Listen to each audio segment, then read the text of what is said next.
Hello, welcome back to This Day in History. Today, July the 14th, 1789, Parisian revolutionaries and mutinous troops stormed and dismantled the Bastille, a royal fortress and prison that had come to symbolize the tyranny of the Bourbon monarchs.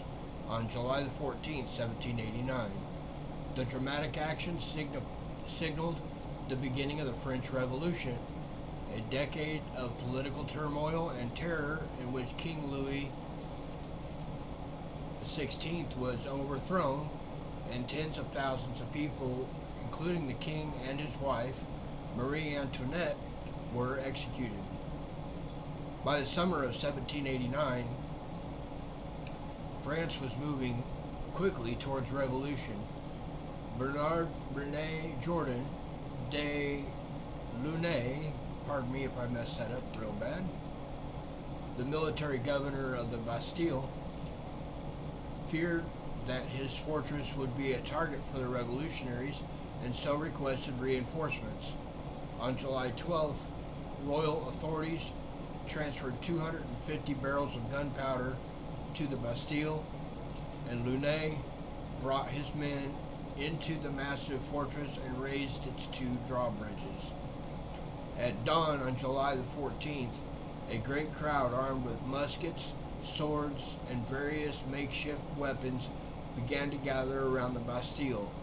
Launay's men were able to hold the mob back, but as more and more Parisians were converging on the Bastille, Launay raised a white flag of surrender over the fortress.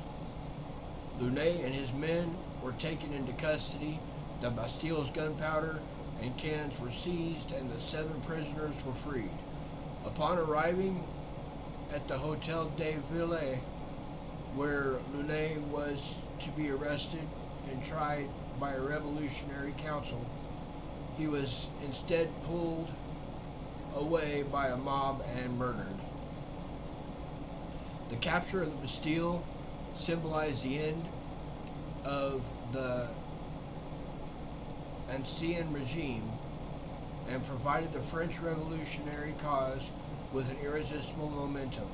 In 1792, the monarchy was abolished, and Louis and his wife, Marie Antoinette, were sent to the guillotine for treason in 1793. Also on this day in history,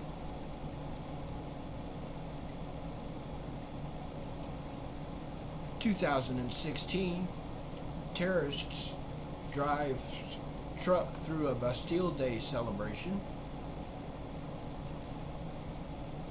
This day in 1099, Jerusalem captured in the First Crusade.